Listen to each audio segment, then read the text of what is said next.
اما بعد فاعوذ باللہ من الشیطان الرجیم بسم اللہ الرحمن الرحیم وَأَذِّن فِي النَّاسِ بِالْحَجِّ يَأْتُوكَ رِجَالًا وَعَلَى كُلِّ ضَامِرٍ يَأْتِينَ مِنْ كُلِّ فَجٍّ عَمِيقٍ صدق اللہ العلی العظیم وصدق رسولہ النبی الکریم ونحن علی ذلک لمن الشاہدین والشاکرین والحمد للہ رب العالمین. وقال اللہ تعالی فی مقام آخر فی شان حبیبہ ان اللہ وملائکتہ یصلون علی النبی یا ایہا الذین آمنوا صلوا علیہ وسلموا تسلیما. الصلاۃ والسلام علیک یا سیدی یا رسول اللہ وعلى آلك وأصحابك يا سيدي يا حبيب الله. الصلاة والسلام عليك يا سيدي يا رسول الله وعلى آلك وأصحابك يا سيدي يا نبي الله. الصلاة والسلام عليك يا سيدي يا رسول الله وعلى آلك وأصحابك يا سيدي يا رحمة للعالمين. تمام تعریفیں اللہ جل مجدہ الکریم کی ذات مقدسہ کے لیے جس نے ہمیں پیدا فرما کر اپنے بے شمار انعامات سے سرفراز فرمایا اور بے شمار درود ہمارے آقا و مولا سید عرب و عجم شفیع معظم نور مجسم نبی مکرم صلی اللہ تعالی علیہ وسلم کی بارگاہ اقدس میں جو دنیا و آخرت میں ہمارا ملجا و ماوا ہیں اور جن کی غلامی ہمارے لیے باعث نجات ہے. حمد و صلات کے بعد معزز محترم سامعین حاضرین،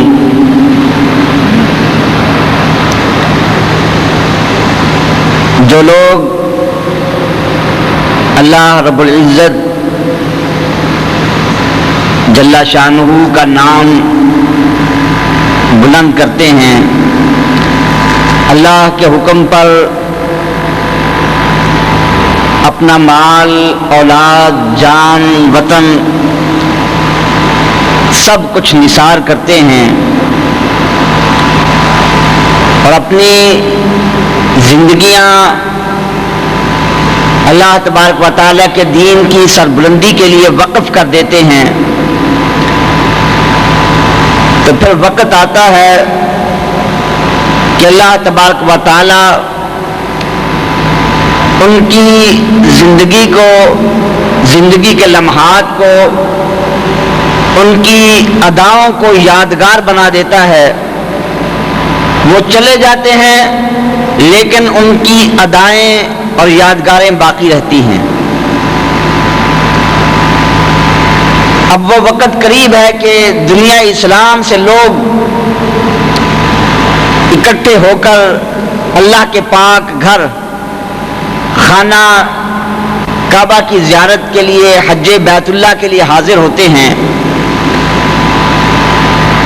تو حج بیت اللہ کے اندر جو افعال ادا کیے جاتے ہیں، جو ارکان ادا کیے جاتے ہیں، وہ سارے ان اللہ والوں کی ادائیں ہیں.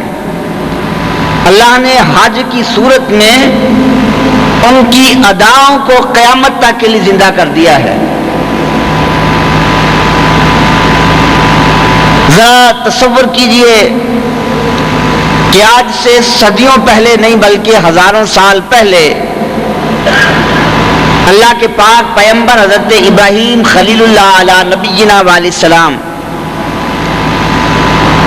اللہ نے حکم دیا، اللہ کے حکم کی تعمیل کے لیے وقت کے ظالم جابر بادشاہ کے سامنے کلمہ حق بلند کیا۔ پوری قوم مخالف ہے، کوئی ساتھ دینے والا نہیں ہے، مگر آپ نے کسی خطرے کی پرواہ نہیں کی، بلکہ اللہ کے حکم کی تعمیل میں دعوت توحید کا نعرہ بلند کیا۔ اللہ کا حکم ہوا اور اللہ کے دین کی خاطر آگ میں داخل ہونا پڑا تو مسکراتے ہوئے جبین نیاز خم کر کے اللہ کے حکم کی خاطر آگ میں داخلے کو قبول کر لیا۔ اللہ نے حکم دیا، اللہ کے حکم کی خاطر اپنا وطن چھوڑا، ہجرت فرمائی۔ اللہ نے حکم دیا تو اللہ کے حکم کی خاطر اپنی بیوی اور اپنے بیٹے حضرت اسماعیل علیہ السلام ان کو ایسی جگہ چھوڑ آئے جہاں نہ پانی نظر آتا ہے، نہ کوئی کھانے کا انتظام ہے، نہ کوئی آبادی ہے، بے آب و گیا میدان میں چھوڑ آئے۔ اللہ رب العزت نے حکم دیا تو وہی بیٹا، وہی فرزند حضرت اسماعیل علیہ السلام جو بڑی تمناؤں کے بعد اللہ نے عطا فرمایا، اسی بیٹے کی گردن پر چھری چلا دی، مگر آپ کے ماتھے پر کوئی شکن نہیں آئی۔ اور پھر اللہ نے حکم دیا تو اللہ کے حکم کی تعمیل کرتے ہوئے اللہ کے پاک گھر خانہ کعبہ کی تعمیر کی۔ ساری زندگی دیکھیے تو ساری زندگی قربانی سے عبارت ہے، ساری زندگی سر تسلیم خم کرتے رہے، اللہ جو فرماتا رہا وہی کرتے رہے۔ تو اللہ کے نام پہ قربانیاں دی، اپنی زندگی قربان کی، اولاد کو، وطن کو، مال کو، ہر چیز کو قربان کیا۔ تو اللہ نے پھر ان کی یادگار کو کیسے باقی رکھا؟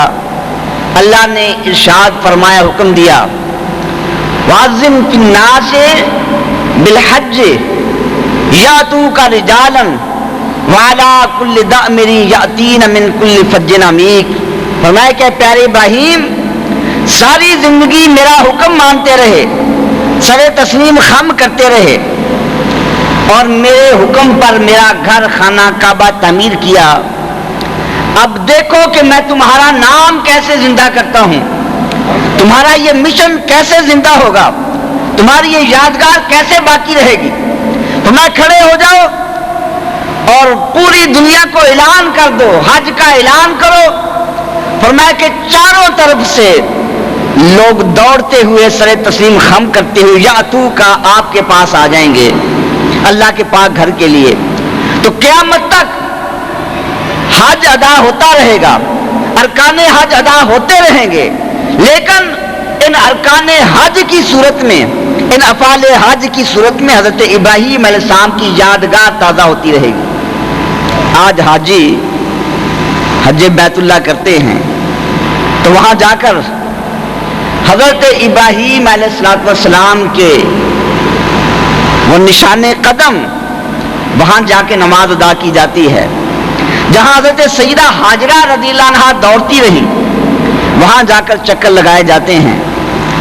ایک اللہ کی بندی ہزاروں سال پہلے اللہ کے حکم کی خاطر قربانی دی، انہوں نے وہاں چکر لگائے تو اللہ کو وہ چکر اتنے پسند آئے، اتنے محبوب ہوئے کہ اللہ رب العزت نے شرق و غرب کی دنیا کو اس چکر کی محبت میں ایسا گرویدہ کیا کہ آج آپ جس وقت وہاں چلے جائیں، چاہے دن کا وقت ہے، چاہے رات کا وقت ہے، آدھی رات کا وقت ہے، تہجد کا وقت ہے، جس وقت بھی جائیں ہزاروں آدمی وہاں چکر لگاتے ہوئے نظر آئیں گے۔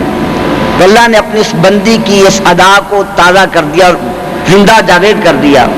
تو آج حج بیت اللہ کی صورت میں ہمیں یہ سبق دیا جاتا ہے، اللہ والوں کی وہ ادائیں تازہ کی جاتی ہیں۔ وہاں جا کر حضرت ابراہیم علیہ السلام، حضرت اسماعیل علیہ نبینا علیہ السلام، سیدہ ہاجرہ رضی اللہ تعالیٰ عنہا، ان کے نشان قدم کا تصور ذہنوں میں آ جاتا ہے، اور پھر وہ جگہ، وہ مقام اور وہ اوقات اللہ نے ایسے بنائے کہ انسان وہاں جاتا ہے، گناہ گار ہے، اللہ ایک موقع عطا فرماتا ہے کہ ان جگہوں پہ جا کر اللہ کے حضور توبہ کی جاتی ہے۔ اے اللہ، زندگی بھر گناہ کرتے رہے، نافرمانی کرتے رہے، اب تیرے گھر میں حاضر ہوئے ہیں، ہمارے گناہ معاف فرما۔ فرمائے کہ تائب من الذنب کمن لا ذنب لہ، جو گناہ سے توبہ کر لے وہ اس طرح ہوتا ہے جیسے بالکل گناہ کیا ہی نہیں، وہ گناہ سے پاک ہو جاتا ہے۔ یہ تو عام توبہ کا حکم ہے، مگر وہ توبہ کیسی کہ اس مقام پہ توبہ کی جاتی ہے، مقام عرفات پہ، اور وہاں جو بھی مقام لے لیں، مدینہ منورہ چلے جائیں اور مکہ مکرمہ میں، مسجد حرام میں، مکہ مکرمہ کی گلیوں میں، صفا مروہ میں، مقام عرفات میں، مقام مینا میں، جس جگہ بھی جائے تو وہ توبہ کرنے والا جب توبہ کرتا ہے وہ مقام سامنے ہوتے ہیں، اس کے تصور میں وہ ہزاروں سال پہلے کا منظر آتا ہے کہ یہ وہ جگہ ہیں، یہ وہ مقام ہیں جہاں اللہ کے بندوں کے قدم لگے ہیں۔ طواف کرتا ہے، اسے ذہن میں یہ تصور آتا ہے یہ وہ جگہ ہے جہاں اللہ کا ہر نبی طواف کرتا رہا، حجر اسود سامنے آتا ہے، تصور آتا ہے کہ یہ وہ جگہ اور وہ مقام اور وہ پتھر ہے، اللہ کے نبی امام الانبیاء علیہ السلام اسے بوسے دیتے رہے۔ تو اس وقت جب وہ بندہ توبہ کرتا ہے، اس بندے کے دل میں اللہ کے پاک بندوں کے قدموں کا تصور آ جاتا ہے، یعنی اس بندے کا دل ان قدموں کے تصور کا مرکز بن جاتا ہے۔ اللہ والوں کے نشان قدم اس بندے کے دل میں آ جاتے ہیں، اور جہاں اللہ والوں کے نشان قدم ہوں، جس جگہ اللہ والوں کے قدم لگ جائیں، اللہ کو وہ جگہ، وہ مکان کتنے محبوب ہیں۔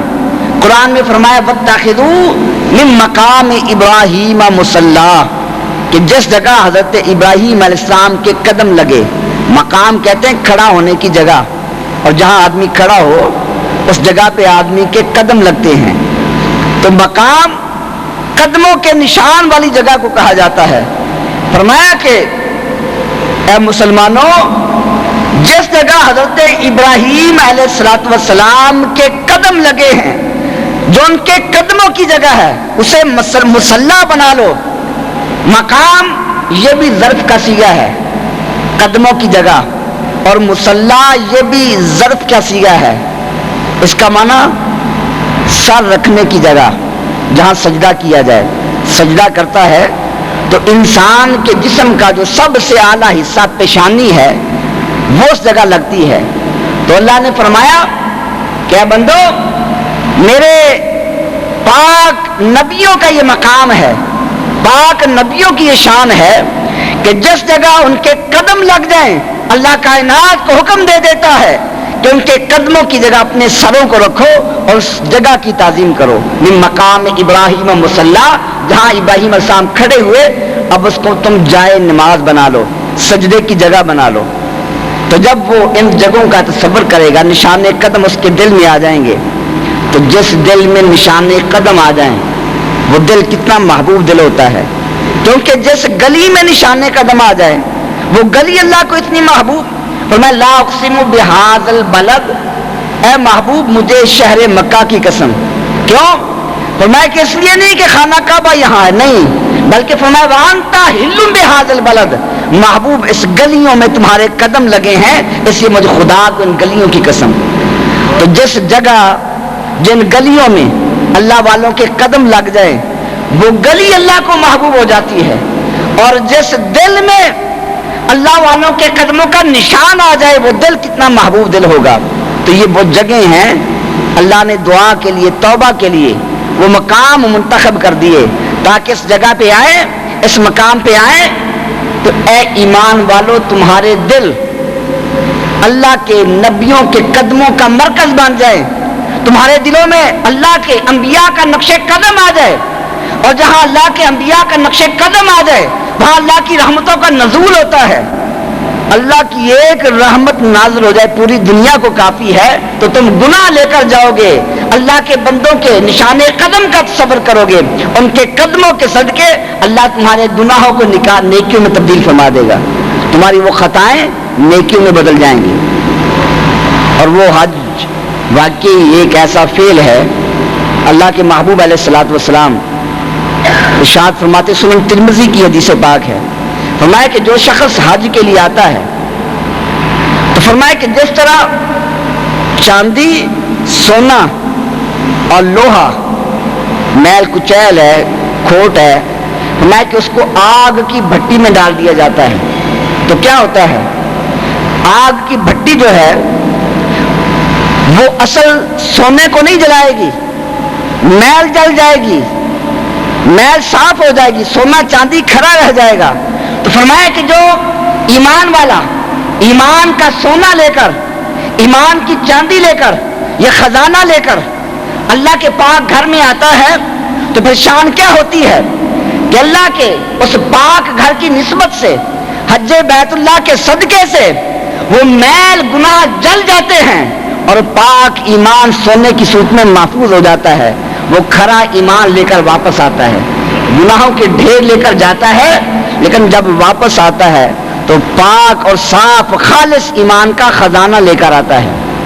اور دوسری حدیث پاک مسند بزاز کے اندر محبوب نے فرمایا کہ جب حج کا موقع آتا ہے، لوگ میدان عرفات میں اکٹھے ہوتے ہیں تو اللہ جل شانہ اپنے بندوں کے قریب ہو جاتا ہے۔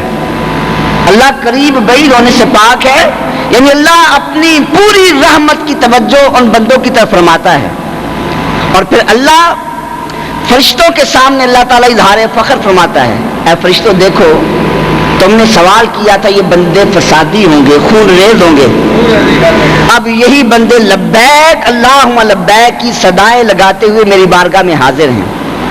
تو اللہ فرماتا ہے بندو تم امیدیں لے کر آئے، تم گرد و غبار میں اٹے ہوئے میلے لباس لے کر لبیک اللہم لبیک کی صدائیں لگاتے ہوئے جنت کی امید لے کر میری بارگاہ میں حاضر ہوئے ہو۔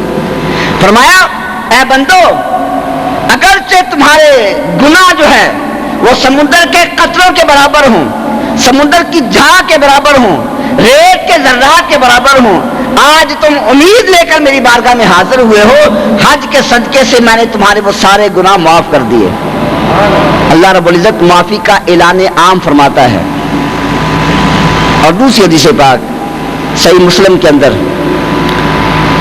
حضرت ابو ایوب انصاری رضی اللہ تعالیٰ عنہ فرمایا کہ محبوب کریم علیہ السلام نے فرمایا کہ بندہ عمرہ کرتا ہے، ایک عمرہ سے لے کر دوسرے عمرہ تک جتنے بھی گناہ ہیں اللہ اس عمرے کے صدقے معاف کر دیتا ہے۔ اور فرمایا کہ بندہ جب حج کرتا ہے تو حج کی جزا کیا ہے، فرمایا کہ جزاؤ الا الجنہ، حج کی جزا صرف جنتی ہوتی ہے، اس کے علاوہ کوئی اور جزا نہیں ہے، یعنی حج کرے اللہ رب العزت اس کے سارے گناہ معاف کر دیتا ہے، اپنی رضا اور بخشش کا مستحق قرار دیتا ہے۔ اور صحیح مسلم کے اندر حضرت ابو ہریرہ رضی اللہ عنہ وہ راوی ہیں، محبوب نے فرمایا من اتی ھذا البیت وحج فلم یرفث ولم یفسق رجا کما ولدت امہ، فرمایا کہ جو شخص حج کرتا ہے دوران حج اللہ کی نافرمانی نہیں کرتا، اللہ کے حکم کے مطابق محبوب کریم السلام کی ادا کے مطابق حج ادا کرتا ہے، فرمایا کہ گناہ لے کر آتا ہے، گناہگار ہو کر آتا ہے، لیکن جب واپس جاتا ہے تو گناہوں سے ایسے پاک ہو جاتا ہے جیسے آج ہی ماں کے پیٹ سے پیدا ہوا ہے، اللہ سارے گناہ معاف کر دیتا ہے۔ صحیح مسلم کے اندر حضرت عبداللہ ابن عباس رضی اللہ تعالیٰ عنہما آپ راوی ہیں، فرمایا کہ محبوب پاک علیہ الصلوۃ والسلام نے ایک عورت سے فرمایا جب آپ حج کے لیے تشریف لے جانے لگے، فرمایا کہ تم ہمارے ساتھ حج پہ نہیں جا رہی؟ عرض کی یا رسول اللہ صلی اللہ علیہ وسلم ہمارے پاس 2 اونٹ تھے، ایک اونٹ پر میرا شوہر اور میرا بیٹا وہ حج کے لیے چلے گئے، ایک اونٹ باقی ہے جو گھر میں پانی لانے کے لیے استعمال ہوتا ہے، میرے پاس سواری کا انتظام نہیں ہے. تو محبوب نے فرمایا کوئی بات نہیں, ہم حج پہ جا رہے ہیں, آئندہ موقع آئے گا رمضان میں تم عمرہ ادا کر لینا. فرمایا کہ رمضان میں عمرہ کرنا اس کا اتنا ثواب ہے جیسے حج مقبول کا ثواب ہے. اس ایک عمرے کے بدلے اللہ تمہیں حج مقبول کا ثواب عطا فرمائے گا.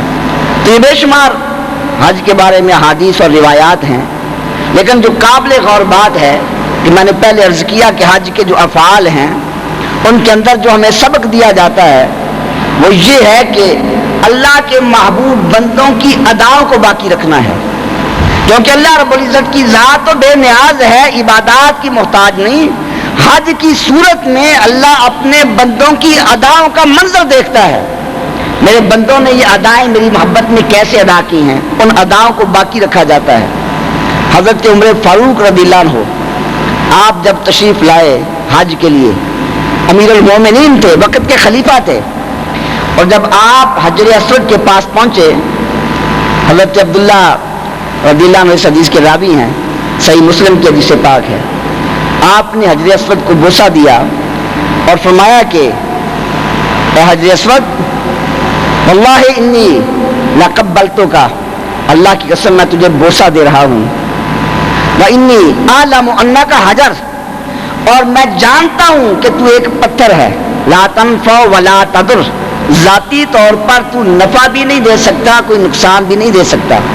فرمایا کہ لولا انی رأیت رسول اللہ صلی اللہ علیہ وسلم قبلک ما قبلتک, فرمایا کہ اگر میں نے اپنی آنکھوں سے نہ دیکھا ہوتا اللہ کے محبوب تجھے بوسہ دے رہے ہیں, میں کبھی بھی تجھے بوسہ نہ دیتا. میں تجھے بوسہ اس لیے دے رہا ہوں کہ اللہ کے محبوب نے تجھے بوسہ دیا ہے, محبوب کے ہونٹوں کے نشان کو بوسہ دے رہا ہوں.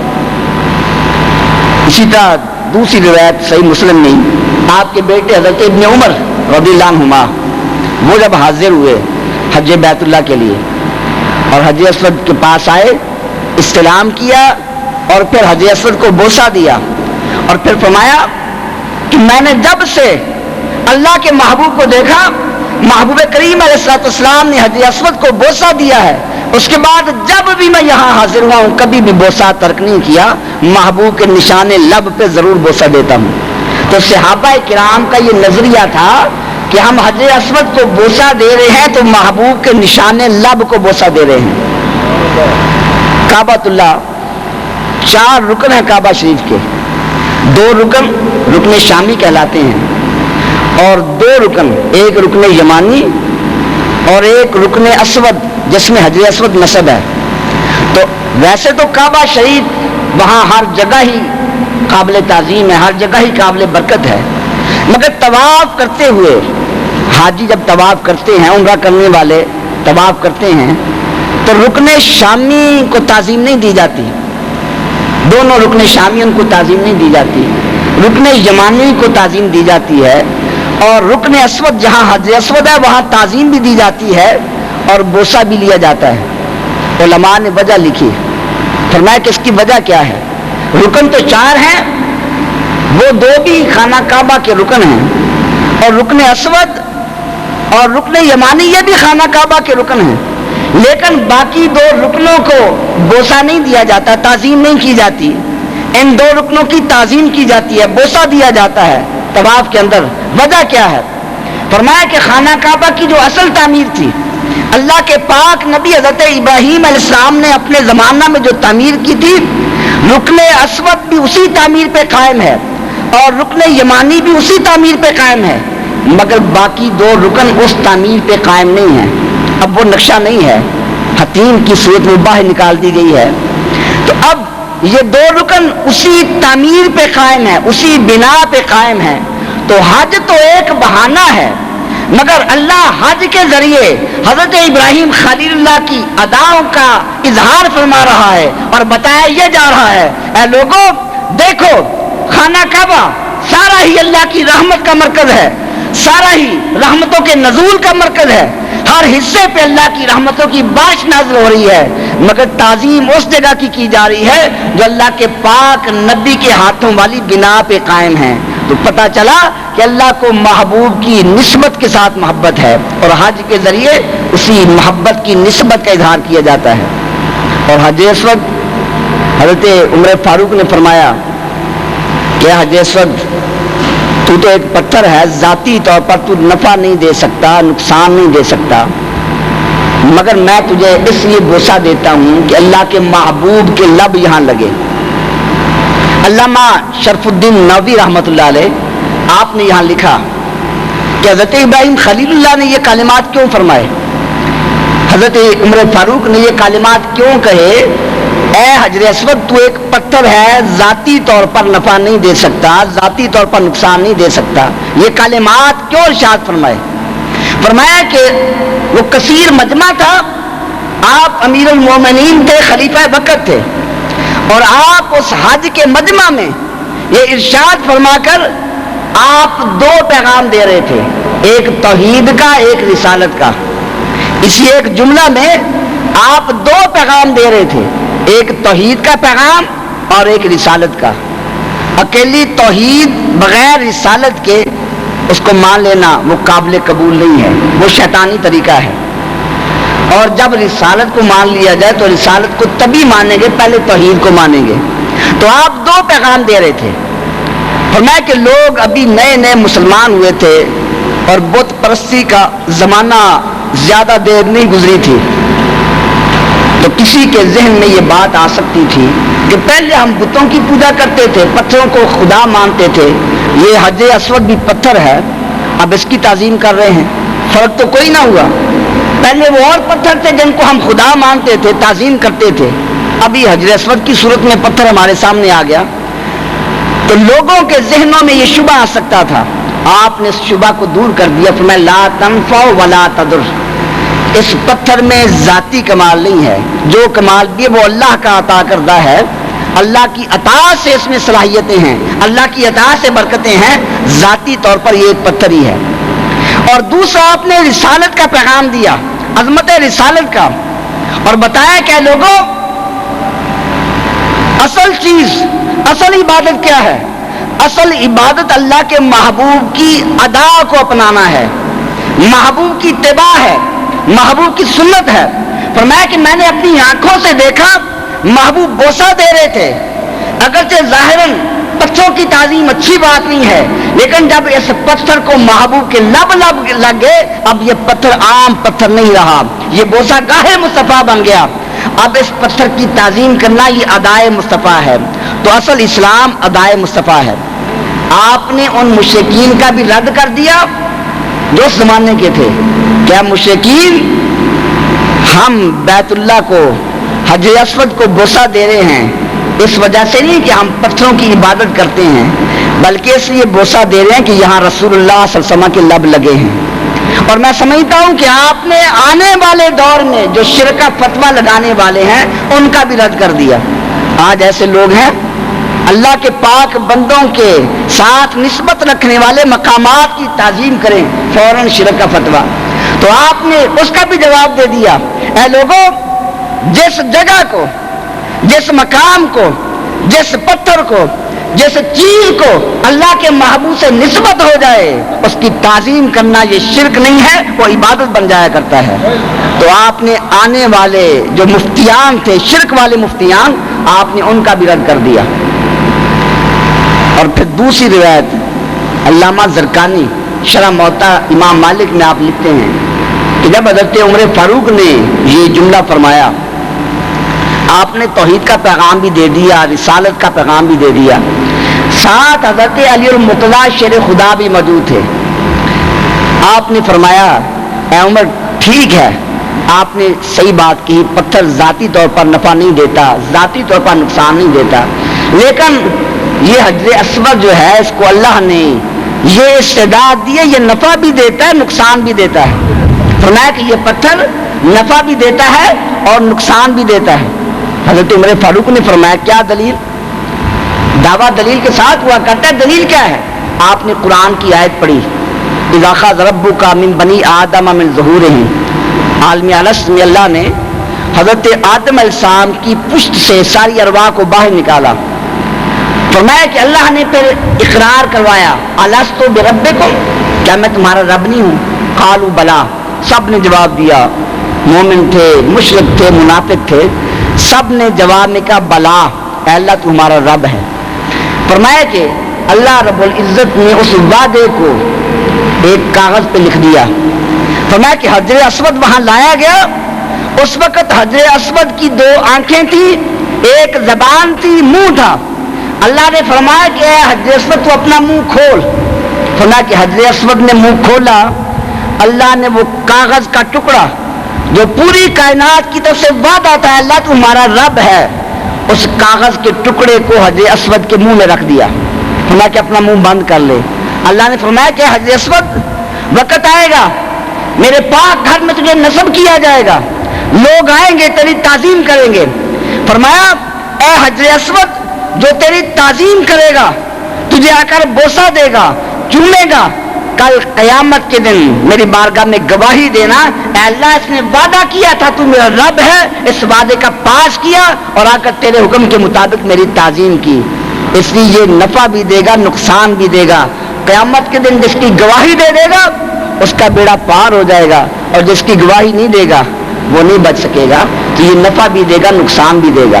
اور آپ نے پھر فرمایا حضرت علی نے کہ اللہ کی قسم میں نے اللہ کے محبوب سے سنا، محبوب کریم علیہ السلام نے فرمایا اے علی قیامت کے دن حجر اسود کو اللہ کی بارگاہ میں پیش کیا جائے گا، اس کا منہ بھی ہوگا، اس کی آنکھیں بھی ہوں گی، اور اللہ کی بارگاہ میں پھر آ کر یہ گواہی دے گا اے اللہ فلاں فلاں تیرا بندہ جس نے روز ارس تیری بارگاہ میں وعدہ کیا تھا، تیری ربوبیت کا اقرار کیا تھا، اے اللہ وہ بندہ سچا ہے، اس نے آ کر مجھے بوسہ دیا، لبیک اللہم لبیک کی صدائیں لگائی، میری تعظیم کی، وہ تیرا ماننے والا ہے، وہ اپنی گواہی پہ قائم رہا۔ تو قیامت میں اللہ اس کی گواہی پہ بندوں کی بخشش کا اعلان فرماتا جائے گا۔ تو فرمایا کہ یہ نفع بھی دے گا اور نقصان بھی دے گا۔ ابھی حجر اسود، اسود کا معنی کیا؟ سیاہ، کالا، وہ سیاہ پتھر ہے، لیکن روایات میں ہے فرمایا کہ جب حجر اسود، یہ جنت کے دو پتھر، ایک مقام ابراہیم والا اور ایک حجر اسود، ایک روایت میں کہ جنت کے دو یاقوت تھے، ان کو زمین پہ لایا گیا، اتنے روشن تھے کہ زمین کے مشرق و مغرب تک اس کی روشنی پہنچتی تھی، پوری زمین ان کے نور سے منور تھی۔ لیکن فرمایا محبوب نے فرمایا کہ بنو آدم کے گناہوں نے ان کو سیاہ کر دیا۔ گناہ گار لوگ آتے بوسہ دیتے تو ان کے گناہوں نے پتھر کو سیاہ کر دیا۔ فرمایا کہ اس میں ایک تنبیہ ہے، ایک اشارہ ہے کہ انسان اللہ کی نافرمانی کرتا ہے، گناہ کرتا ہے، اس کو معمولی سمجھ لیتا ہے، مگر وہ گناہ معمولی گناہ نہیں ہوتا۔ ایک پتھر میں وہ گناہ اثر کر رہا ہے، پتھر کو سیاہ کر رہا ہے، تو پھر بندے کے دل کا حال کیا ہوگا جو دن رات اللہ کی نافرمانی کرتا ہے، دن رات اللہ کے حکم سے عدول کرتا ہے، اس بندے کے دل کا عالم کیا ہوگا۔ فرمایا یہ بندوں کو بتلانے کے لیے۔ اور پھر علامہ قسطلانی نے لکھا کہ تقاضا تو یہ تھا کہ پتھر کا نور باقی رہتا، لوگ گناہ کرتے تھے سیاہ ہو گیا، مگر اللہ کے انبیاء کے بھی ہاتھ لگتے تھے، اور اللہ کے نبیوں کی شان یہ کہ جہاں ہاتھ لگا دیں وہ جگہ تو نور و علی نور بن جایا کرتی ہے، وہ جگہ سیاہ بھی ہو تو روشن ہو جایا کرتی ہے۔ محبوب کریم علیہ السلام آپ چھڑی کو ہاتھ لگاتے ہیں وہ چھڑی روشن ہو جاتی ہے، بلکہ وہ چھڑی جس چھڑی کو لگاتے ہیں وہ دوسری چھڑی بھی روشن ہو جاتی ہے۔ گویا آپ جس چیز کو ہاتھ لگائیں وہ صرف نور نہیں بلکہ نور گر بن جایا کرتی ہے۔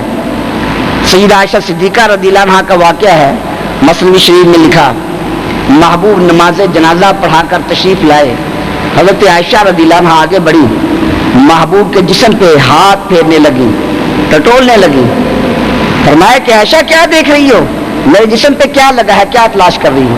عرض کی یا رسول اللہ صلی اللہ علیہ وسلم میں نے دیکھا سخت بارش آ رہی تھی، آپ بارش سے آئے ہیں مگر آپ کے کپڑے گیلے نہیں ہوئے، میں پانی تلاش کر رہی ہوں۔ فرمایا کہ عائشہ تمہارے سر پہ کیا ہے؟ یا رسول اللہ آپ کی مبارک چادر اپنے سر پہ اڑی ہوئی ہے۔ فرمایا کہ عائشہ بات یہ ہے بارش نہیں برس رہی تھی لیکن آج تو نے میری چادر کو سر پہ لے لیا، اس چادر کی برکت سے اللہ نے تیری آنکھوں کو نور علی نور بنا دیا، تیری آنکھوں سے غیب کے پردے ہٹ گئے، یہ بارش نور کی بارش ہے، ہر لمحہ اللہ کی بے شمار رحمتیں میرے اوپر نازل ہوتی ہیں، آج اس چادر کی برکت سے وہ بارشیں تجھے نظر آ رہی ہیں۔ تو محبوب کی شان تو یہ ہے کہ آپ کے جسم انور کا کپڑا بھی جس جگہ لگ جائے اسے نور علی نور بنا دیتا ہے. لیکن حجر اسود پھر بھی سیاہ رہا. تو علامہ قسطلانی نے لکھا یہ بھی محبوب کی رحمت ہے. اگر اس کی سیاہی کو باقی نہ رکھا جاتا، اس کی روشنی ہوتی اور آج بھی اسی طرح پوری دنیا اس کے نور سے روشن ہو جاتی، پھر یہ ایمان بالغیب نہ رہتا، ایمان شہادت بن جاتا، ظاہر ہو جاتا. ایمان بالغیب کا مرتبہ ہی کچھ اور ہے. ایک چیز دیکھ لینی ہے اور ایک بن دیکھے ماننی ہے. خود محبوب نے صحابہ سے پوچھا کس کا ایمان بہتر ہے؟ عرض کی حضور آپ کا ایمان. فرمایا کہ میں نے اللہ کا دیدار کیا، فرشتوں کو دیکھا، بتاؤ کس کا ایمان بہتر ہے؟ عرض کی حضور ہمارا. فرمایا کہ تم نے میرا دیدار کیا، بتاؤ کس کا ایمان زیادہ عجیب ہے؟ عرض کی حضور اللہ و رسولہ عالم. فرمایا کہ سنو ایسے لوگ آئیں گے میرا دیدار نہیں کیا ہوگا مگر بن دیکھے مجھے ماننے والے ہوں گے، ان کا ایمان عجب ایمان ہوگا، قابل فخر ایمان ہوگا. تو اللہ کے محبوب کی یہ رحمت ہے، اگر روشنی باقی رہتی پھر یہ ایمان بالغیب نہ رہتا. اللہ نے ایمان بالغیب کو باقی رکھنے کے لیے وہ نور سلب کر لیا. آج وہ سیاہ صورت میں ہے مگر آج بھی ہمارے لیے تنبیہ ہے، اور آج بھی وہ محبوب کا بوسہ گاہ، محبوب کے لبوں کے لگنے کی جگہ وہ ہمارے سامنے موجود ہے. حج بیت اللہ یہ ایک طویل موضوع ہے کہ جس رکن کو بھی دیکھیں اور جس فعل کو بھی دیکھیں اللہ کے انبیاء کی سنت ہے، اللہ کے انبیاء کی ادائیں ہیں. تو گویا حج کے ذریعے یہ بتایا جاتا ہے کہ دین کس چیز کا نام ہے؟ دین اتباع مصطفیٰ کا نام ہے، دین ادائے مصطفیٰ کا نام ہے. محبوب جو فرمائے اس کا نام دین ہے. دین میں کسی کو اختیار نہیں ہے. اللہ کے محبوب کریم علیہ السلام آپ کو اللہ نے مختار نبی بنا کر بھیجا. آپ چاہیں جو قانون بنا دیں، جو ترمیم کر دیں، جو فیصلہ فرما دیں، لیکن اللہ کے محبوب کریم علیہ السلام کے بعد کسی ولی کو، کسی صحابی کو، کسی مفتی کو، کسی محدث کو، کسی امام کو، کسی کو یہ حق نہیں کہ وہ دین میں تبدیلی کرے. دین کا اختیار کسی کے پاس نہیں. دین کے امام اللہ کے محبوب ہیں. ہاں جو ان کو مان لے، جو ان کا غلام بن جائے، پھر ان کی نسبت سے وہ بھی امام اعظم بن جاتے ہیں. ہمارے امام اللہ کے محبوب ہیں، لیکن جو ان کا غلام بن جائے اور ان کی اتباع کر لے، ان کی ادا اپنا لے، تو وہ بھی زمانے کا امام بن جاتا ہے. امام اعظم کو لوگوں نے ایسے امام اعظم نہیں کہہ دیا. یہ نہیں کہ چند کتابیں پڑھ گئے تھے. چند کتابیں پڑھ لینے کا نام امام نہیں ہے. چند لوگوں کو اکٹھا کر لینے کا نام امامت نہیں ہے. امامت تبھی ملتی ہے اور مسلمانوں کا، محبوب کے غلاموں کا امام وہی بنتا ہے جو اللہ کے محبوب کا غلام ہو، اور جو محبوب کی ادا چھوڑ دے اور اپنے آپ کو وقت کا امام کہلائے، وقت کا بہت بڑا محدث کہلوائے، اپنے ساتھ القاب لگوائے، نابغہ اثر کہے، شیخ الاسلام کہے، مگر لوگوں کے سامنے، دنیا کے سامنے اللہ کے محبوب کریم علیہ السلام کے دین کا مذاق بنائے، تو ایسا شخص امام نہیں بن سکتا. اور یہ آستانہ عالیہ محدث اعظم پاکستان ہے، اور یہاں سے ہر بات کی وضاحت ہونی چاہیے. یہاں کا نام استعمال کر کے اگر کوئی مغالطہ پیدا ہو رہا ہے، اشتباہ پیدا ہو رہا ہے، وہم پیدا ہو رہا ہے، تو اس کا ازالہ ہونا چاہیے. کیونکہ یہ وہ جگہ ہے سیدی محدث اعظم پاکستان رحمت اللہ تعالی علیہ. آپ نے اپنے دور میں جس وقت بھی کسی باطل نے سر اٹھایا، آپ نے فوراً جواب دیا. آپ نے کوئی لحاظ نہیں کیا یہ ہمارا اپنا ہے یا بیگانہ ہے. آپ نے اسی کو اپنا دوست بنایا، اسی سے محبت کی، اسی سے پیار کیا جو اللہ کے محبوب کا غلام بنا. اور جو دین کا نام لے کر، اسلام کا نام لے کر محبوب کے دین سے بے وفائی کرے، اس کا دین سے تعلق نہیں ہوتا. اب آپ دیکھتے ہیں پروفیسر طاہر القادری، یہ مہینے سے زیادہ ہو گیا، بلکہ عرصہ دراز ہو گیا، ایک ڈرامہ بنایا ہوا ہے اور نام اسلام کا لیا جا رہا ہے. قائد انقلاب شیخ الاسلام لقب شیخ الاسلام ہے، اور میں نے آپ کے سامنے عرض کیا کہ دین تو ہے اتباع مصطفیٰ کا نام. تو آپ بتائیے کیا اللہ کے محبوب کریم علیہ السلام کے دین کا یہ حکم ہے؟ کیا یہ شریعت کا حکم ہے کہ عورتیں ان کو بنا سنوار کر جوان لڑکیوں کو پوری دنیا میں دکھایا جائے، بناؤ سنگار کر کے فحاشی کو عروج دیا جائے اور یعنی کو عروج دیا جائے؟ کیا اسی کا نام دین ہے؟ کیا یہ امام الانبیاء علیہ السلام کا طریقہ تھا؟ اللہ کے محبوب کی شان کیا تھی؟ صحیح مسلم صحیح بخاری میں فرمایا کان النبی صلی اللہ علیہ وسلم اشد حیا من ازرع فی خدرہا. اللہ کے محبوب کریم علیہ السلام آپ تو پردہ نشین کنواری لڑکی سے بھی زیادہ حیادار تھے. تو کیا حیا اس بات کا نام ہے؟ ماں بیٹیوں کو سرعام تماشا بنا دیا جائے؟ اسلام تو پردے کا حکم دیتا ہے. عورت کے لیے حکم کیا ہے؟ نماز. اگر مرد مسجد میں آ کر ادا کرے ایک نماز کا ثواب 25 نمازوں کے برابر. لیکن عورت کے لیے حکم کیا ہے کہ آیا وہ مسجد میں آ کر نماز ادا کرے؟ فرمایا کہ نہیں. اگر وہ عورت مسجد کے بجائے گھر میں ادا کرے زیادہ ثواب ملے گا، اور گھر کے صحن کے بجائے گھر کے کمرے میں نماز ادا کرے اس سے زیادہ ثواب ملے گا. اگر گھر کے کمرے کے بجائے اس کے اندر بھی جو بند کوٹھڑی ہے اس میں نماز ادا کرے اس سے بھی زیادہ ثواب ملے گا. تو عورت کے لیے تو یہ حکم ہے.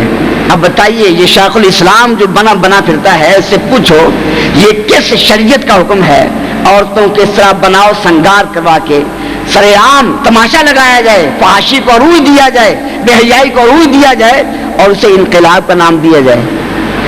انقلاب ایسے آئے گا مگر ایسا انقلاب آئے گا کہ ایمان برباد ہوگا، دین برباد ہوگا.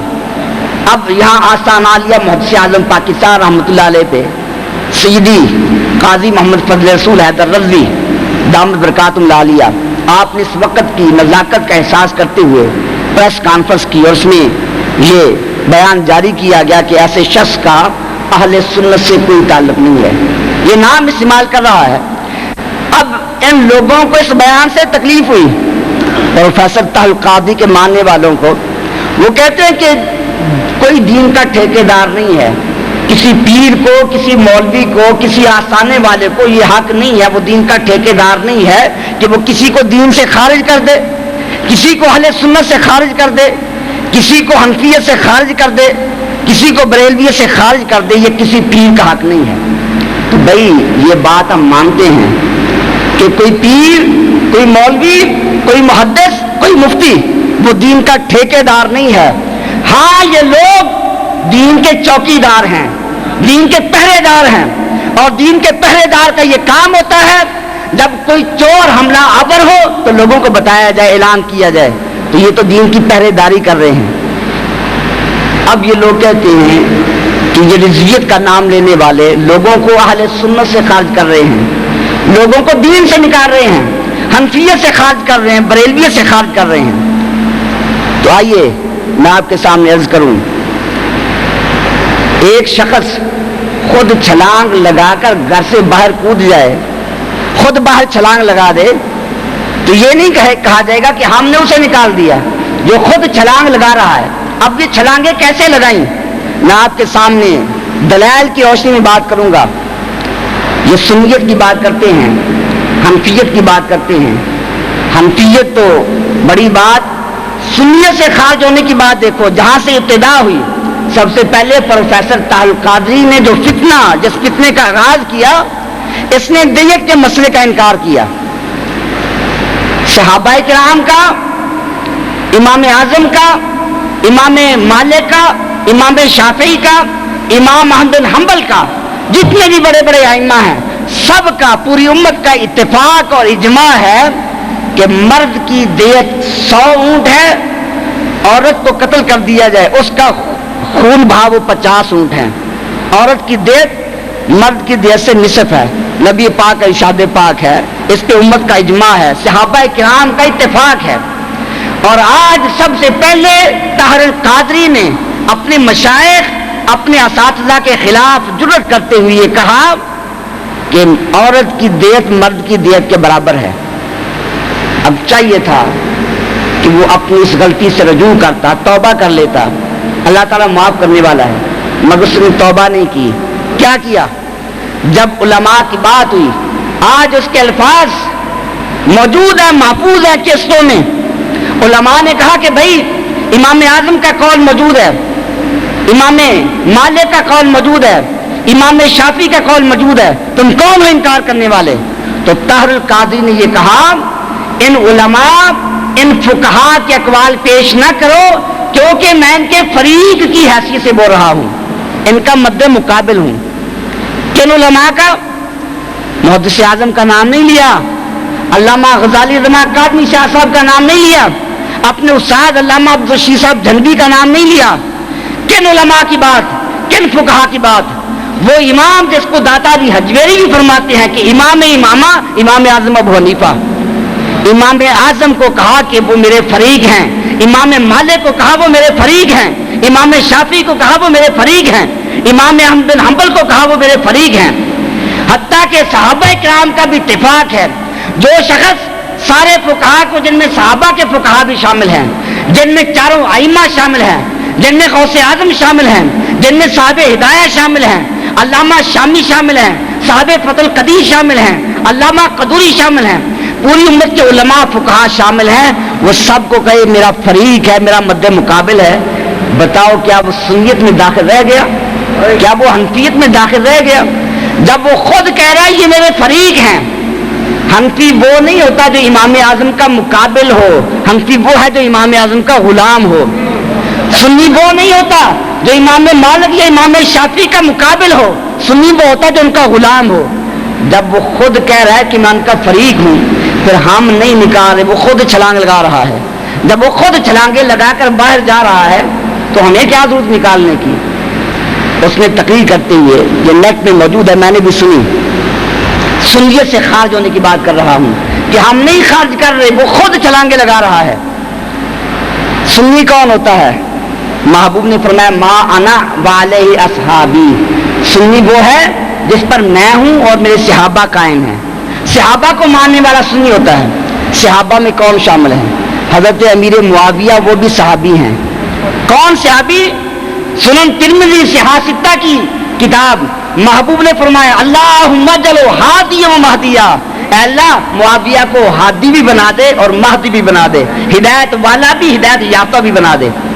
اب طاہر القاضی کا یہ بیان خود میں نے سنا، آپ بھی نیٹ پہ جا کے تلاش کریں، اس کو سنیں۔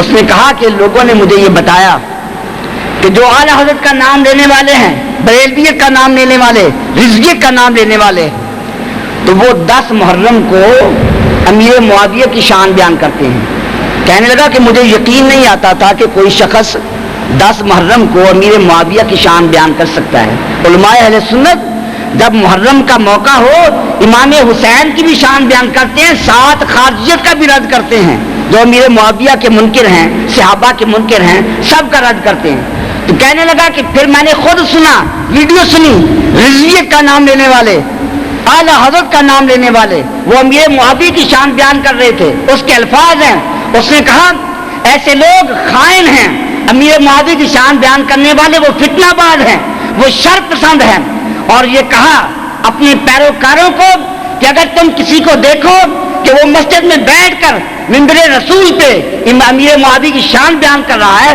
تو جوتے مار کر اس کو مسجد سے باہر نکال دو۔ اب یہ طاہر القاضی کا اپنا بیان ہے۔ صحابی کا ماننے والا سنی ہوتا ہے، اور جو شخص یہ کہے کہ صحابی کی شان بیان کرنے والوں کو جوتے مار کر مسجد سے باہر نکال دو، وہ خود سننے سے باہر چھلانگ لگا رہا ہے، وہ خود باہر جا رہا ہے۔ اس کو قاضی محمد فضل رسول صاحب نے باہر نہیں نکالا، اس کو علماء بریلی نے باہر نہیں نکالا، وہ خود چھلانگیں لگا رہا ہے۔ یہ بات اسلام کی کرتے ہیں، ہم نہیں ایسے فتوے لگاتے کہ کسی پہ کفر کے فتوے لگائیں، لیکن جو خود قرآن کی آیت کا انکار کر دے۔ اسلام کس چیز کا نام ہے؟ قرآن اور حدیث کو ماننے کا نام۔ جو قرآن کی آیت کا انکار کر دے کیا اسلام میں باقی رہ سکتا ہے؟ آئیے اس کا بیان میں سناتا ہوں، شاید آپ میں سے کسی نے سنا ہو، نہیں سنا تو آپ جائیں، جا کر تلاش کریں اور وہ بیان دیکھیں۔ طاہر القادری کے ادارہ منہاج القرآن میں عیسائیوں کو بلایا گیا اور وہ جلسہ ہوا. اس جلسے میں پہلے پادری فدا مسیحی، ڈاکٹر فدا مسیحی، اس نے تقریر کی. اس نے تقریر میں بھی بتایا کہ طاہر القادری عیسائیوں سے پیار کیوں کرتے ہیں. اس نے کہا وجہ یہ ہے کہ انہوں نے بچپن میں ہمارے عیسائیوں کے سکول سے تعلیم حاصل کی ہے، یہ اسی کا اثر ہے. اور پھر یہ کہا، طاہر القادری صاحب بیٹھے ہوئے ہیں، اس پادری نے کہا کہ ہمارے ہاں یہ تشریف لائے، انجیل ان کے پاس ہی ساتھ لے کر آئے، انجیل کی تلاوت کی. اور طاہر القادری نے یہ بتایا کہ یہ انجیل میں ادھار لے کر نہیں آیا، میں گھر میں رکھتا ہوں، روزانہ انجیل پڑھتا ہوں. حالانکہ محبوب کریم علیہ السلام کے سامنے حضرت عمر فاروق نے تورات کے اورات پڑھے، محبوب جلال میں آ گئے. فرمایا اے عمر فاروق سنو، آج اگر اللہ کے نبی موسیٰ کلیم اللہ بھی ہوتے، مجھے قرآن کے قاری بن کر آتے، تورات کے مبلغ بن کر نہ آتے. مگر یہ کہہ رہا کہ آج بھی میں تورات کی تلاوتیں کرتا ہوں، انجیل کی تلاوتیں کرتا ہوں. اب طاہر القادری صاحب اٹھے، خطاب کیا، وہ الفاظ قابل غور ہیں. پہلی بات اس نے یہ کی کہ یہ عیسائی کرسمس ڈے مناتے حضرت عیسیٰ علیہ السلام کا، اور نام بھی کیا لیا؟ یسوع مسیح. عیسائی حضرت عیسیٰ علیہ السلام کا نام لے یسوع مسیح کہتے ہیں، تو نام بھی انہی والا لیا کہ حضرت یسوع مسیح کا یہ ڈے مناتے ہیں اور ہم میلاد النبی بناتے ہیں. جو حیثیت اسلام میں میلاد النبی کی ہے وہی حیثیت کرسمس ڈے کی ہے، دونوں کو برابر قرار دے دیا. اور پھر جو قابل توجہ بات ہے، اور اگر تھوڑا سا کسی میں شعور موجود ہے وہ اس بات کو دیکھے گا، ہم نہیں کہتے فلاں شخص کافر ہو گیا، وہ کافر خود ہوتا ہے، اسلام سے باہر خود نکلتا ہے. طاہر القادری نے کیا کہا، اس کے الفاظ سنیے. طاہر القادری نے کہا کہ عیسائی اور یہودی جو ہیں ان کو ہم کافر نہیں کہتے. اس نے کہا کہ دو اصطلاحیں ہیں، بلیور اور نان بلیور. اور نان بلیور یہ ہوتا ہے حضرت آسمانی کتابوں کو ماننے والے. اس نے کہا یہ تین لوگ ہیں، مسلمان، عیسائی اور یہودی، اور عیسائیوں کو یہودیوں کو کفار نہیں کہا جاتا. اب یہ طاہر القادری جو شیخ الاسلام ہیں، جو قائد انقلاب ہیں، نابغہ اثر ہیں، وقت کے مجدد بنے پھرتے ہیں، ان کا یہ فتویٰ کہ عیسائیوں کو اور یہودیوں کو کافر نہیں کہا جائے گا. مگر قرآن کا فتویٰ کیا ہے؟ قرآن نے کیا فرمایا؟ لم یکن الذین کفروا من اہل الکتاب. یا رسول اللہ، یہ یہودی عیسائی اہل کتاب جو کافر ہیں یہ کہتے تھے کہ ہم اس وقت تک اپنے دین کو نہیں چھوڑیں گے جب تک اللہ کے آخری نبی نہ آ گئے. مگر آخری نبی آئے پھر بھی اپنے دین پہ باقی رہے، محبوب کو نہیں مانا. ان الذین کفروا من اہل الکتاب والمشرکین فی نار جہنم خالدین فیہا. فرمایا کہ بے شک جو یہودی عیسائی کافر ہیں اور جو مشرکین ہیں یہ جہنم کی آگ میں ہیں، ہمیشہ جہنم کی آگ میں رہیں گے. یہ قرآن کے بعد الفاظ ہے، ان الذین کفروا من اہل الکتاب، کہ جو اہل کتاب کافر ہیں. قرآن فرما رہا ہے یہودی کافر ہیں، قرآن فرما رہا ہے عیسائی کافر ہیں. اور یہ شیخ الاسلام بننے والے کہتے ہیں کہ میں ان کو کافر نہیں کہتا. قرآن فرماتا ہے لقد کفر الذین قالوا ان اللہ والمسیح ابن مریم، کہ جن لوگوں نے کہا کہ حضرت عیسیٰ علیہ السلام اللہ کے بیٹے ہیں وہ کافر ہو گئے، عیسائی کافر ہو گئے. قرآن لقد لام بھی ذکر کیا، قد بھی ذکر کیا، اور یہ قاعدہ ہے لام قد تاکید وہاں ذکر کی جاتی ہے جہاں انکار کرنے والا ہو. یہ آج 14 صدیاں بعد انکار کرنے والا پیدا ہونا تھا، اللہ نے پہلے اعلان کر دیا لقد کفر الذین، یقیناً یہ لوگ کافر ہیں. قرآن ہمارے عیسائی کافر ہیں، اور یہ شیخ الاسلام بنے پھرتے یہ کہتے ہیں وہ کافر نہیں ہے، ان کو کافر نہیں کہا جائے گا، ان کے لیے لفظ استعمال نہیں کیا جائے گا. ایک دو آیت نہیں، قرآن میں جا بجا آتے ہیں، بارہا قرآن مجید ان کو کافر فرما رہا ہے. اللہ کا قرآن ان کو کافر کہتا ہے، مگر یہ کہتے ہیں میں ان کو کافر نہیں کہتا. اور پھر خصوصی طور پر علماء بریلی ان پہ اعتراض کرتا ہے. یہ کہا کہ میں سنی ہوں بریلوی نہیں. طاہر القادری نے کہا کہ میں سنی ہوں بریلوی نہیں. لفظ بریلویت سے وحشت آتی ہے. اب وہ یہ لفظ جو بول رہا ہے کہ میں سنی ہوں بریلوی نہیں، گویا کہ اس نے بریلویت کو سنیت سے نکال دیا، بریلویت کو سنیت کے مقابل قرار دیا. ہندوستان میں اس نے تقریر کی بریلویت کے خلاف، اور اس نے 20 کے علماء کے نام گنوائے، کہا کہ امام اعظم وہ بریلوی نہیں تھے، امام شافعی بریلوی نہیں تھے، امام مالک بریلوی نہیں تھے، امام احمد بن حنبل بریلوی نہیں تھے، غوث اعظم بریلوی نہیں تھے، حضرت معروف کرخی بریلوی نہیں تھے، 20 علماء کے نام گنوائے۔ بھائی بریلی شریف حضور فاضل بریلوی رحمۃ اللہ علیہ، آپ کی ولادت اس زمانے میں ہوئی، اس زمانے میں آپ نے دین کا کام کیا، اس زمانے میں آپ کا نام سامنے آیا۔ اب کوئی شخص کہے کہ میں قادریت کو نہیں مانتا کیونکہ امام اعظم قادری نہیں تھے، امام مالک قادری نہیں تھے، امام شافعی قادری نہیں تھے۔ بھائی غوث اعظم تو بعد میں تشریف لا رہے ہیں، وہ تو پہلے کے ہیں، قادری تو بعد میں بنے۔ تو بریلوی کا مطلب یہ نہیں ہے کہ بریلوی کوئی ایک الگ مذہب ہے، ایک الگ دین ہے، نہیں۔ اس زمانے میں اور بر صغیر میں کھرے اور کھوٹے کی پہچان کے لیے یہ لقب استعمال کیا گیا۔ آپ تو سمجھدار جانتے ہیں، پہلے گھی موجود ہوتا تھا، فرق نہیں کیا جاتا تھا، پھر ڈالڈا آ گیا تو پھر کیا کہنے لگے؟ دیسی گھی اور ڈالڈا گھی۔ پہلے فرق نہیں ہوتا تھا، پہلے گھی کہا جاتا تھا، مگر جب بناوٹی آ گیا 2 نمبر تو ایک ڈالڈا بن گیا اور ایک دیسی بن گیا۔ پہلے تفریق نہیں تھی۔ تو پہلے صحابہ کے دور سے دیکھیں، نبی پاک کو ماننے والے سارے صحابہ اور صحابہ کرام یا مجتہد تھے یا مقلد تھے، یا صحابہ مجتہد تھے یا مقلد تھے، اور سارے نبی کے غلام تھے۔ مگر وہ دور گزرا، تقلید کا انکار کرنے والے پیدا ہو گئے۔ انہوں نے کہا کہ نہیں، ہم خود سمجھیں گے، علماء کا واسطہ درمیان میں نہیں ہوگا، مجتہدوں سے ہٹ کر ہم خود سمجھیں گے۔ پھر نام بدل گئے، حنفیت آ گیا، شافعی آ گئے، مالکی آ گئے، حنبلی آ گئے۔ پتہ چلا کہ یہ حنفی، مالکی، شافعی، حنبلی وہ ہیں جو نبی کے غلاموں کے واسطے سے دین کو ماننے والے ہیں، اور غیر مقلد وہ ہیں جو مادر پدر آزاد ہیں، اپنی مرضی سے دین کی تعبیریں کرنے والے۔ وقت بدلا، یہ دور بھی آیا، انگریز نے پیسہ استعمال کیا۔ کتابیں موجود ہے، مکالمۃ الصدرین دیوبندی کی کتاب، اس میں لکھا مولوی اشرف علی تھانوی کو ماہانہ 600 روپیہ انگریز تنخواہ دیتا تھا۔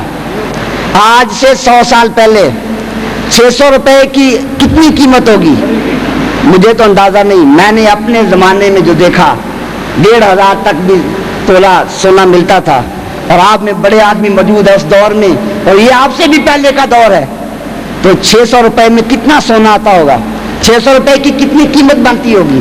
تو انگریز مفت میں 600 روپیہ دے رہا تھا۔ تقویۃ الایمان جو کتاب ہے، سب سے پہلے انگریز نے شائع کر کے مفت تقسیم کی۔ انگریز کو کیا ضرورت تھی تقویۃ الایمان تقسیم کرنے کی؟ انگریز نے پیسہ دیا، مرزا غلام قادیانی وجود میں آیا، اور مکالمۃ الصدرین اسی کتاب میں لکھا کہ تبلیغی جماعت کو بھی انگریز کی طرف سے رقم ملا کرتی تھی۔ اور پھر علماء وہابیہ ان کی کتابوں میں لکھا ہے، ان کو انگریز نے اہل حدیث کا لقب دیا۔ انہوں نے انگریز کی بارگاہ میں التجا کی، حضور ہم آپ کے خادم ہیں، ہمیں لوگ وہابی کہتے ہیں۔ انگریز نے ان کے لیے اہل حدیث کا لقب سب سے پہلے منظور کیا۔ یہ سارے انگریز کے تنخواہ کھانے والے تھے، انگریز کے نمخار تھے، اور امام بریلی تھے۔ انگریز نے آفریں کی، ڈرایا دھمکایا، مگر وہ بریلی کا تاجدار اس نے اعلان کر دیا اور فرمایا کہ اس دنیا کی ضرورت نہیں ہے کہ ان کا منگتا ایڑی سے ٹھکرا دے دنیا کا تاج، جس کی خاطر مرگے منم رگڑ کر ایڑیاں۔ تو امام احمد رضا بریلوی اس قائم رہے۔ آج بریلوی کا لقب آیا، یہ بتایا جاتا ہے، اظہار کیا جاتا ہے، جو انگریز کے تنخواہ خار تھے، انگریز کے نمک خار تھے، وہ بریلوی نہیں ہیں، اور جو نبی کے ماننے والے وہ بریلوی ہیں۔ تو بریلوی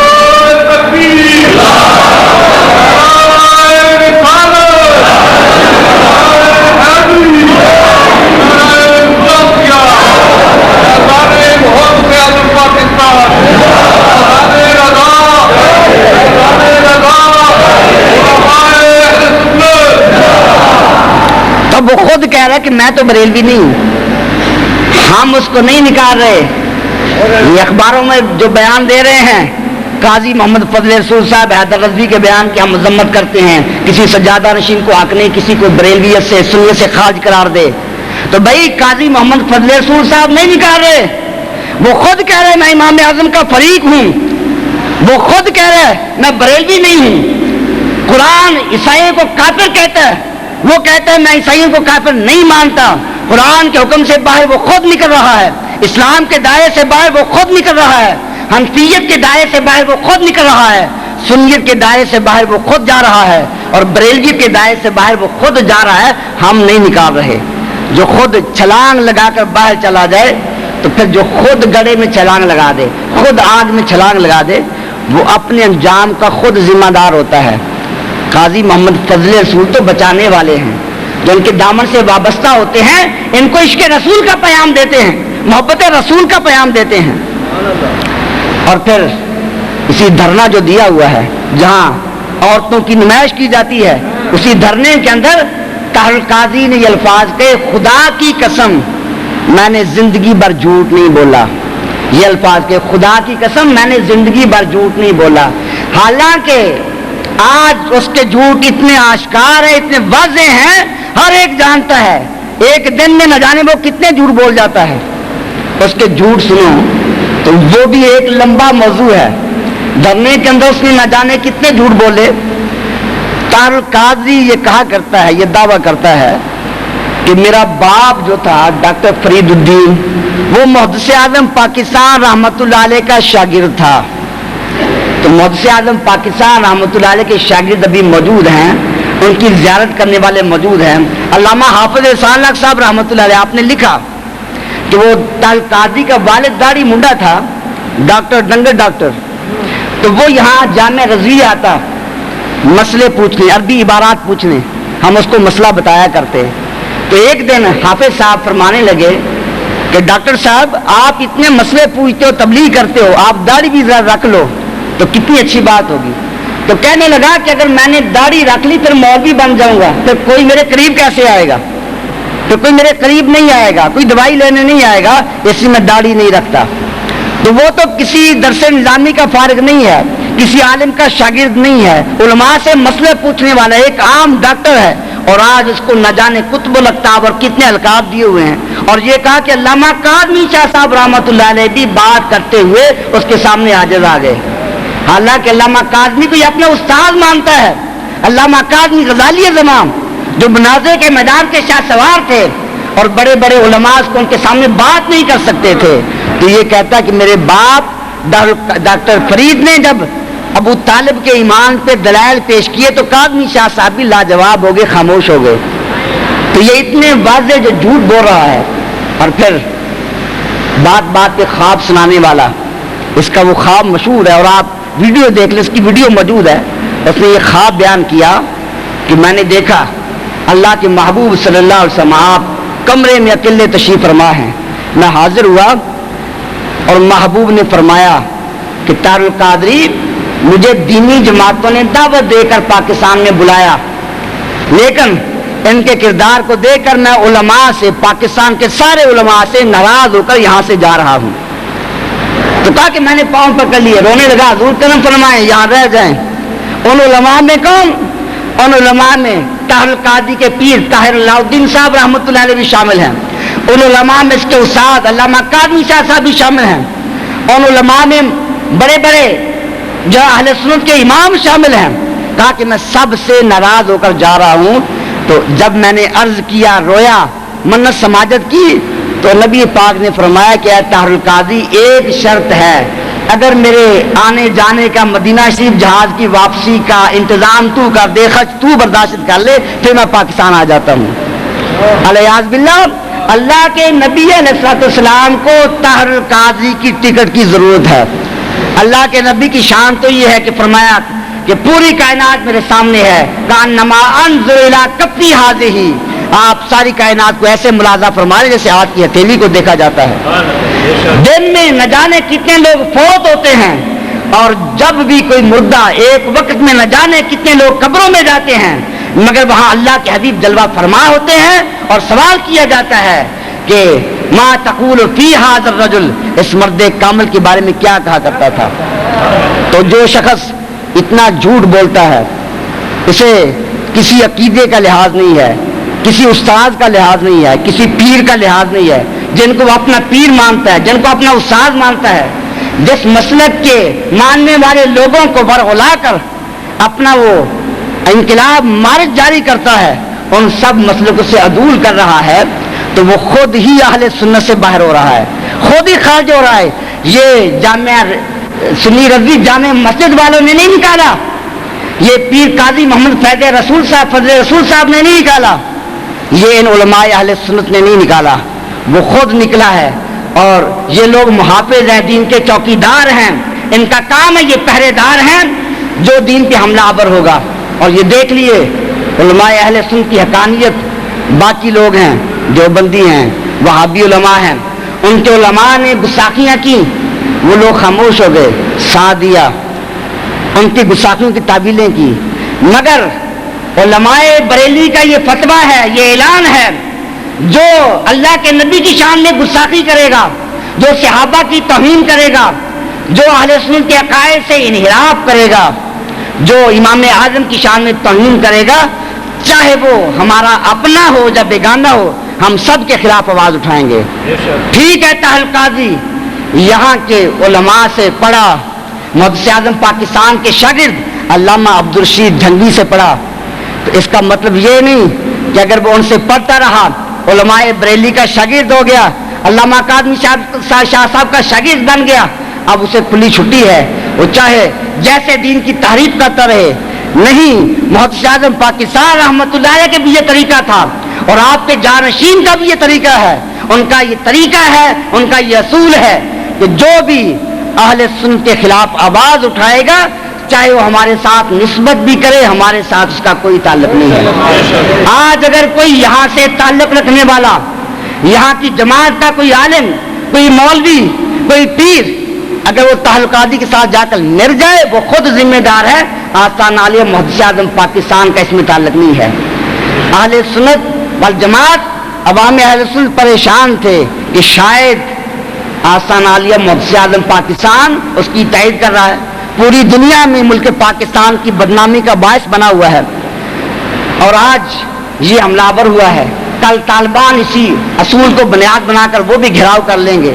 مولوی فضل الرحمان نے بات کہی پارلیمنٹ میں, اس نے کہا کہ اگر وہ مولوی جو صوفی محمد تھا, وہ اگر اکٹھا ہو جائے, اس پہ فتویٰ نہیں لگایا جاتا, اس پہ حملہ نہیں کیا جاتا, اس پہ حملہ کر دیا جاتا, اسے باغی کہا جاتا ہے. اور طاہر القاضی آدمی اکٹھے کر کے لے آئے, پھر اسے باغی نہیں کہا جاتا. ان لوگوں کو موقع دیا جا رہا ہے. ایسی جمہوریت, ایسا انقلاب, اس کا نام انقلاب نہیں ہے. انقلاب جو حقیقی انقلاب ہے, اور اسلام جو حقیقی اسلام ہے, وہ وہی ہے جو اللہ کے محبوب کی اداؤں کو اپنا کر اختیار کیا جائے, جو ان ائمہ کے واسطے سے کیا جائے. امام اعظم ابو حنیفہ, حضور داتا علی حجویری, حضور غوث اعظم, حضور فاضل بریلوی, حضور سیدی محدث اعظم پاکستان رحمۃ اللہ علیہ, ان کی غلامی کے ساتھ جو اسلام بیان کیا جائے گا وہی اسلام ہوگا. اور جو ان اللہ والوں کا دامن چھوڑ کر خود وقت کا امام بنتا پھرے گا, وہ چند لوگوں کا امام بن جائے گا, مگر اللہ کے حضور ایسی امامتیں قبول نہیں ہیں, ایسی قیادتیں قبول نہیں ہیں. یہ فتنوں کا دور ہے, آپ کو آگاہ کرنا ضروری تھا. اللہ نے عقل, ہوش اور سمجھ, فہم عطا کی ہے, تو آپ اپنے آپ کو چوکس رکھیں, ان فتنوں سے اپنے آپ کو بچائیں, اور یہ دعا کریں کہ اللہ تبارک و تعالی ہمارا ایمان محفوظ رکھے, ایمان سلامت رہے, اللہ ان فتنوں سے ہم سب کو محفوظ رکھے. وآخر دعوانا الحمدللہ رب العالمین. حضرات, یہ ایک اعلان سماعت فرما لیں. آج کی اس محفل پاک سمیت پاکستان اور بالخصوص فیصل آباد میں ہونے والی تمام بڑی بڑی محافل اور جید علماء اکرام کی ویڈیو سیریز آپ حاصل کر سکتے ہیں فیضان محدث اعظم کیسٹ ہاؤس, جو کہ ارشد مارکیٹ جنگ بازار میں واقع ہے. آج کی اس محفل پاک سمیت پورے پاکستان اور بالخصوص فیصل آباد میں ہونے والی تمام بڑی محافل اور ملک پاکستان کے جید علماء اکرام کی آپ ویڈیو سیریز حاصل کر سکتے ہیں. ارشد مارکیٹ جنگ بازار, فیضان محدث اعظم کیسٹ ہاؤس, جناب پیر قاری محمد جہانگیر صاحب آپ سے